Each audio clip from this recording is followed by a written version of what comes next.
Don't touch me. Don't touch me.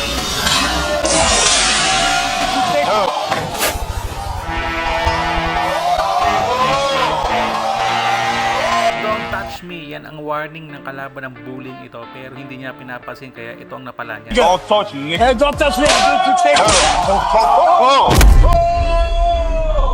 Laking tao, pumulot pa ng armas, hindi niya alam pagdating ng laban nila magbabayad siya ng malala. Nagngangalan ang warrior na to na si Leonardo Perdomo, isang undefeated knockout artist na kuyari. Mayroong perpektong record sa lahat ng laban niya, nakadisplay ang pure violence, kaya dahil dito isa siya sa kinakatakutan sa kanyang division. Are you ready?